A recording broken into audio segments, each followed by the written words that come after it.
Hi friends, welcome to DC home cook. சுவையான chicken gravy எப்படி செய்கிறதுன்னு பார்க்கலாம். அதுக்கு சிக்கன் கூட மசாலாலாம் அரைச்சி சேர்த்து வைக்க போகிறோம். அது சப்பாத்தி, இட்லி, தோசை, ரைஸ் கூட சேர்த்து சாப்பிட்றதுக்கு ரொம்ப டேஸ்ட்டாக இருக்கும். இன்றைக்கி நான் இட்லிக்கு இந்த கிரேவி செஞ்சுருக்கேன். வாங்க எப்படி செய்கிறதுன்னு பார்க்கலாம்.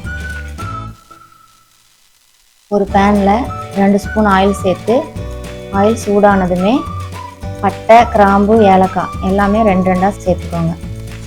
கூடவே சோம்பு 1 ஸ்பூன், 1/4 ஸ்பூன் சீரகம் சேர்த்து பொரிஞ்சதுமே வெங்காயம் 2 கட் பண்ணி அதையும் கூடவே சேர்த்துக்கலாம்.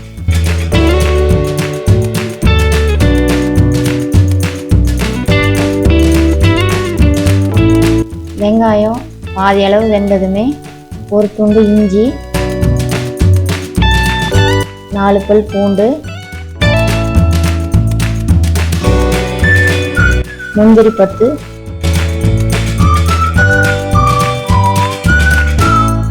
ஒரு கொத்து கருவேப்பிலை,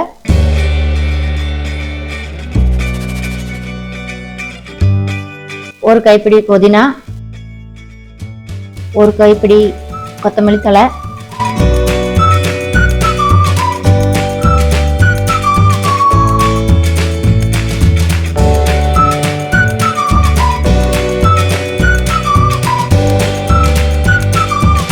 ரெண்டு தக்காளி பொடியாக கட் பண்ணி சேர்த்துக்கிறோம்.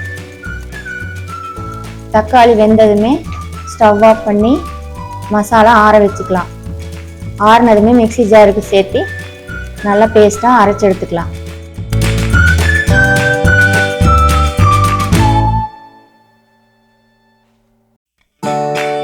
ஒரு பேனில் 1/2 கிலோ சிக்கன் எடுத்து கழுவி சுத்தம் பண்ணி வச்சுருக்கேன்.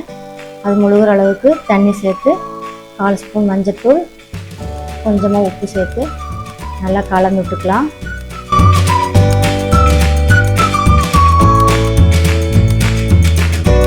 மூடி போட்டு மூடி வச்சு ஒரு 10 நிமிஷம் வேக விட்டுக்கலாம்.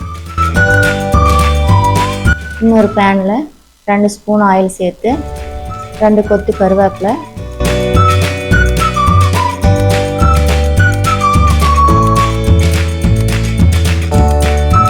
கால் ஸ்பூன் மஞ்சள்தூள், கறி மசாலா 1 ஸ்பூன், மிளகாய்த்தூள் 1 ஸ்பூன், மல்லித்தூள் 2 ஸ்பூன் நல்லா சேர்த்து மிக்ஸ் பண்ணி அரைச்சி வச்சுருக்கிற பேஸ்ட்டை சேர்த்து நல்லா கலந்து விடுங்க.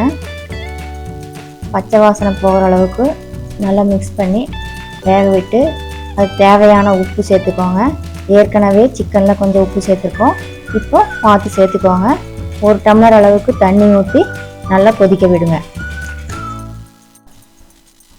மசால் பச்சை வாசனை போனதும் வேக வச்ச சிக்கன் இதில் சேர்த்துக்கலாம். சேர்த்து 10 நிமிஷம் கொதிக்க விடுங்க. 10 நிமிஷம் கொதி வந்து நல்லா சிக்கன் வெந்ததுமே மல்லி இலை தூவி இறக்கிக்கலாம். சுவையான சிக்கன் கிரேவி ரெடி. இதை ஒரு பவுலுக்கு மாற்றி சூடாக பரிமாறுங்க. நீங்களும் இதே மாதிரி உங்கள் வீட்டில் செஞ்சு பார்த்துட்டு எப்படி இருக்குன்னு கமெண்ட்டில் சொல்லுங்கள். இந்த வீடியோ உங்களுக்கு பிடிச்சிருந்தா நம்ம சேனலை லைக் பண்ணுங்கள், ஷேர் பண்ணுங்கள், சப்ஸ்கிரைப் பண்ணுங்கள். தேங்க்யூ.